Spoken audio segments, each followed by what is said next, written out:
In this video, we're going to look at the tools we use to plan our travel days, where we're going to stay, where we're going to stop for one night, and where we're going to get the best prices on fuel. Stay tuned.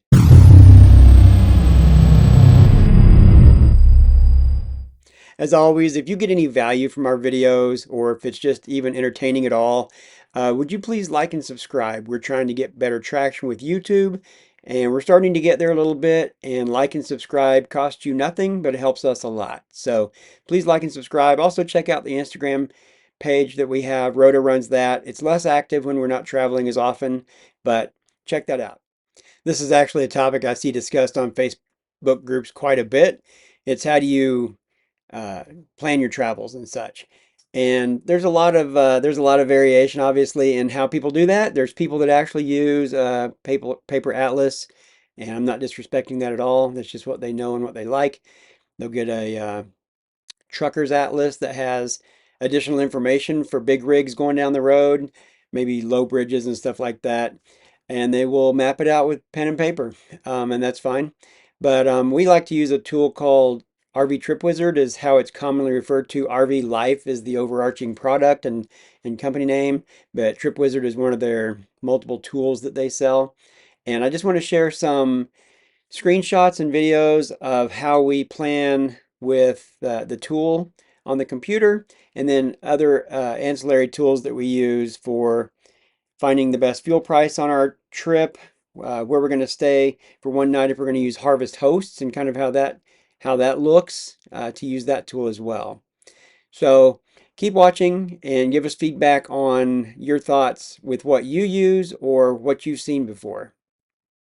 I did want to give a shout out to the free app RV Parky. It gets referenced a lot by people, and I suspect that people who use paper maps probably use this to at least find RV parks where they're going. So this app is free on your smartphone, and you can show in a map or in a list, and then you can tap when you see an RV park on the screen and get additional information. You can get the name of the RV park, and a little bit of information. If you tap on in, you'll get more details about their amenities, maybe some pictures that have been shared, possibly a few reviews.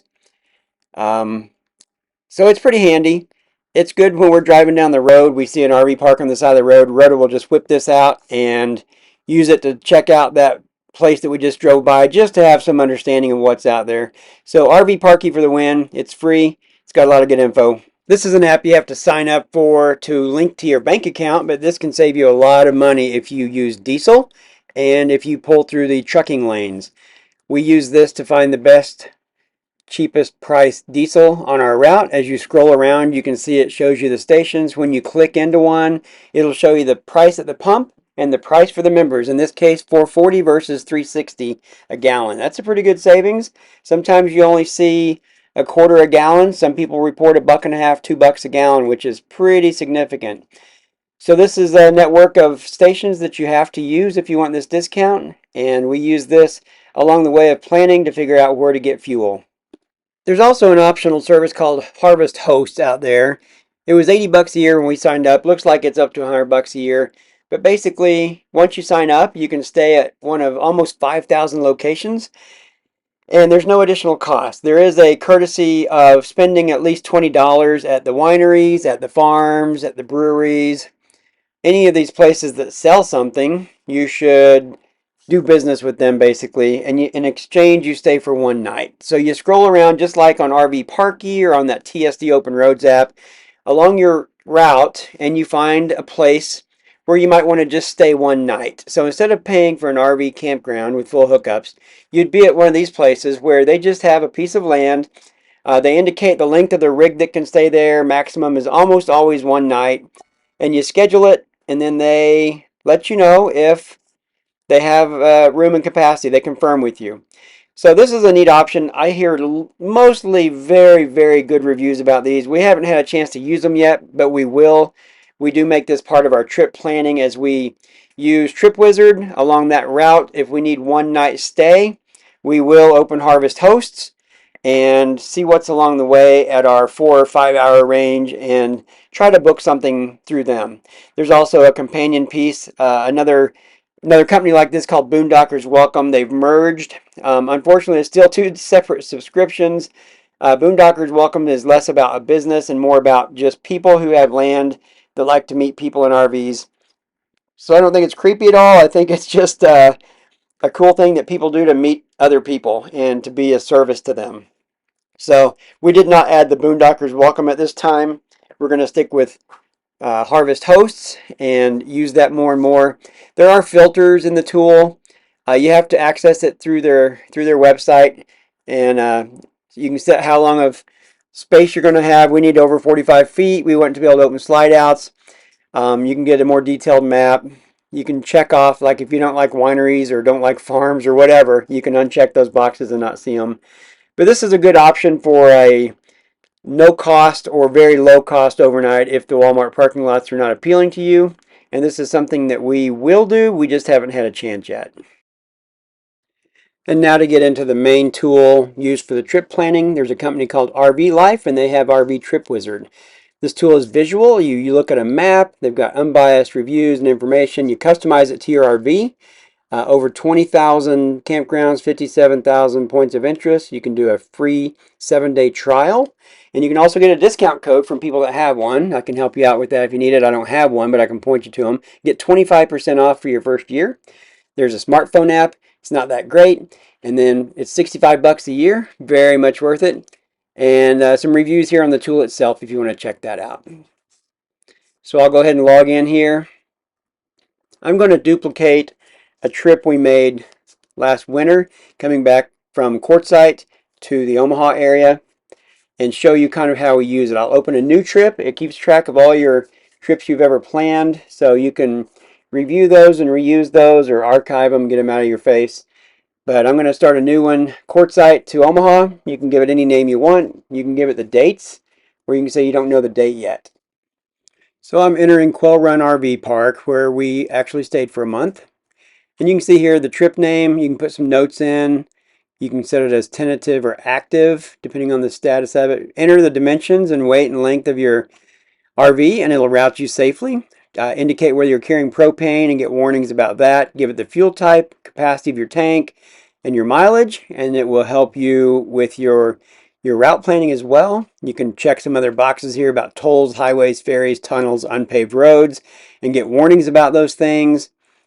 A lot of options you can set through here to choose your preferences and decide how you want the tool to work for you. We also put in some of the expenses as we go, primarily the cost of staying at the campground. This is very handy. I'll show you where I enter that and at what point I enter that. So we have our first location. Next, I'm going to enter the end location. Let's say we're headed to the KOA in Gretna, Nebraska, just southwest of Omaha. And now we have our full route. We're going to add to the trip. You got park details. We'll get into some of the details later. We're not going to put any nights of stay. We're just going to make this the last stop and say add to trip. And now we have our end-to-end trip. Show entire trip is a handy button. It zooms out and shows you the start point and the end point.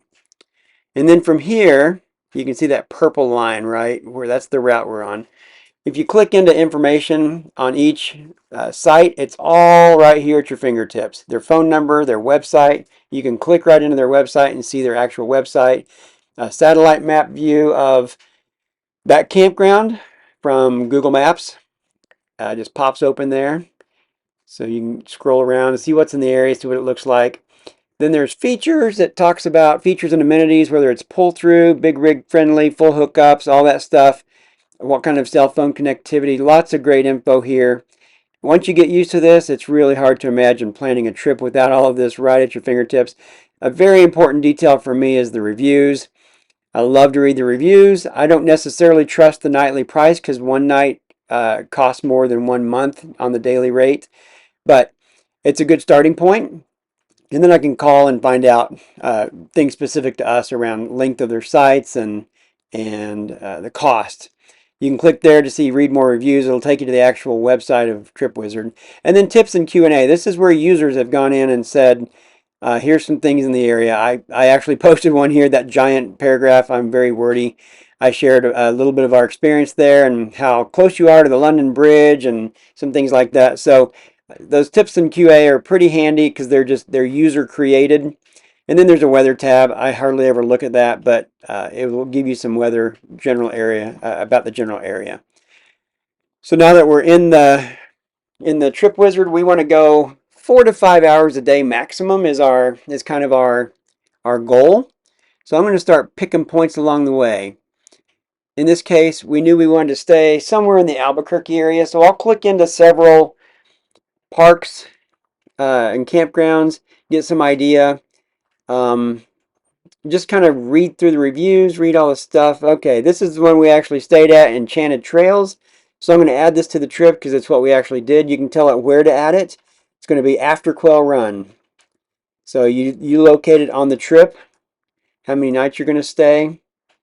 And now you can see our trip has Quail Run to Enchanted Trails to West Omaha. All right, and we just keep filling it in. It turns out that's 8 hours away. We don't want to drive 8 hours in a day. So we're going to find a spot between Quail Run and Quartzsite and Albuquerque. In this case, we might use Harvest Hosts. We would log in, scan around that area, see what might be if we're going to stay one night in Albuquerque. Most likely we would want to make sure that where we're staying isn't too far off of our path. We do like to get away from the highway when we can, but we don't want to go a very long distance off the beaten path, so to speak, to get to a one-night stay. But we would scroll around, look at availability. In this case, we decided to stay in Albuquerque for a week and see Albuquerque and Santa Fe. But you do have good tools at your fingertip through the Harvest Host website. Unfortunately, it's not integrated with TripWizard at this time. Maybe in the future, but I think Harvest Host wants to keep their control. So back to TripWizard here, and we're going to stay a week in Albuquerque, but we need to stop in between Albuquerque and Quartzsite because that's just too long of a drive. 8 hours. We can do it. We don't like to. It's no fun. So we'll find a spot. In this case, I know we stayed at Meteor Crater. It's a tourist attraction that we wouldn't necessarily go out of our way for, but I'm just going to type up here in the search bar Meteor Crater because there's a campground right next to it. It's 5.7 miles or so from the crater itself. We're going to add this to the trip and then stay a week in the area because it turns out Painted Desert and Petrified National Forest are within an hour of this location. So we can see the crater and we can see other things in the area and just have a relaxing week there.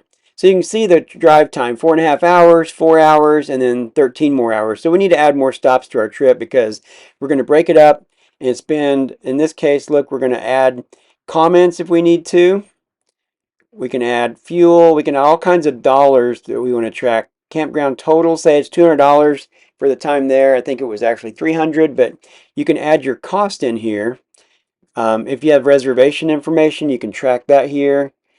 And then just general comments. If the person on the phone told you anything or you have any other insight or information you don't want to forget, you can put those important notes here and hit save. And then that is saved forever on this trip. And then on the side, you can see that $200 has appeared. And for me, once I book it, I put that there. I know the reservation is made. I'll even in the notes put reservation made and the date and maybe who I talked to.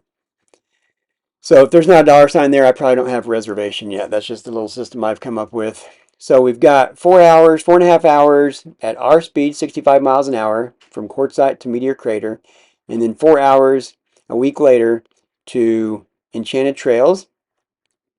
And then we're going to Guymon. We know that after Albuquerque, we're going to go to Guymon. It's going to go after the Enchanted Trails on the order of which we're stopping at them. We add it to the trip. Guymon is an area I grew up in, and we spent our first 4 years of marriage in that area. So we need 2 weeks in Guymon to see all the people, and I'm telling you, every single night was busy, and it was fantastic. This is a super nice RV park in the middle of the Oklahoma Panhandle. The owners take great pride in it, and it's a nice park. It's a good place to stay.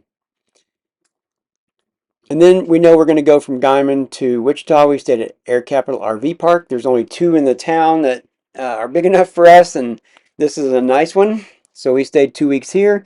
When we got married in Wichita, we both lived there for a couple years, so we have friends, and then Rhoda has several dozen family members in that area. So we absolutely wanted to spend a couple weeks in Wichita because our goal is to see people and places. So in this case, the route back to Omaha very conveniently put us in some neat places every 4 or 5 hours of drive time that we could hang out and see things, and then a couple spots where we could hang out and see people. I go back in and edit how many nights at each stop.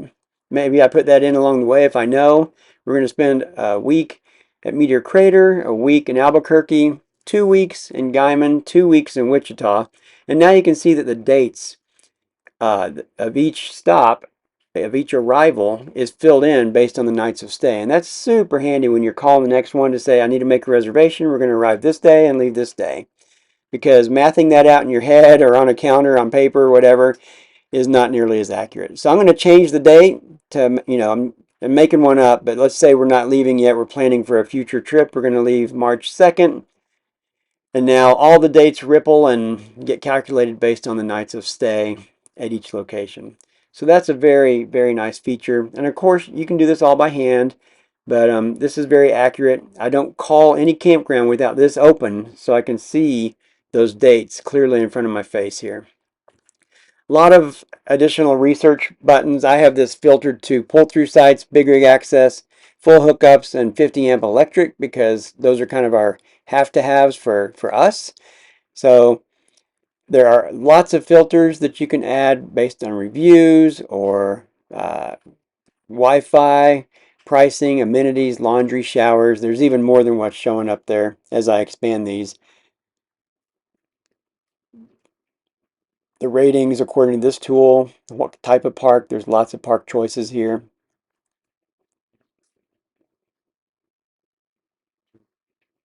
Maybe you need to take showers. In our case, Meteor Crater's sewer system was being upgraded, so it was offline, so we had no ability to dump. So we actually used their showers, and they were nice. It was our first time to use the facilities at a place. We occasionally do laundry for large, bulky items like large blankets and stuff like that that can't fit in our motorhome. Points of interest, you select the ones that you want to see. You don't select the ones that you don't. So lots and lots of stuff in here to choose from and customize to your interests, to what you want to see. We like to see rest areas. You can see that. Hazards, I've got the low clearance on here. There are others, but it's a very powerful tool. Once you set these things, typically, I mean, I monkeyed with it some over time, just to see what else was out there. Other campgrounds that didn't meet our filter requirements, let's say. So I did mess with it a little bit, but I've not been in this setting for quite a while because I set it to what makes sense for us, and then I just use the tool. There is expand all, collapse all. I just did that. You can see how quickly it expands all those categories and shows you everything possible. You can clear those filters. You can add new filters. Pretty handy. There's a quick button to see the filters that you have selected. And then map settings.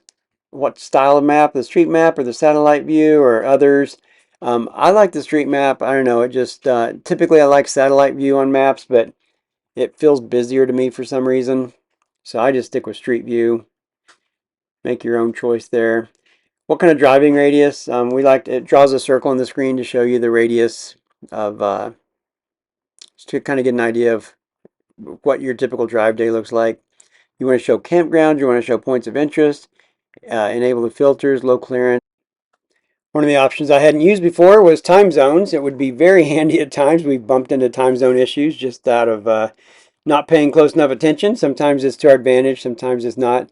But the time zones view I'll probably leave on because that is handy. We don't always know time zone lines off the top of our head, but now we will have that at our fingertips, again, thanks to TripWizard here. In the upper right, there's a button to disable everything else on the screen except for your trip. That's kind of handy to remove the clutter and just see what your plans are.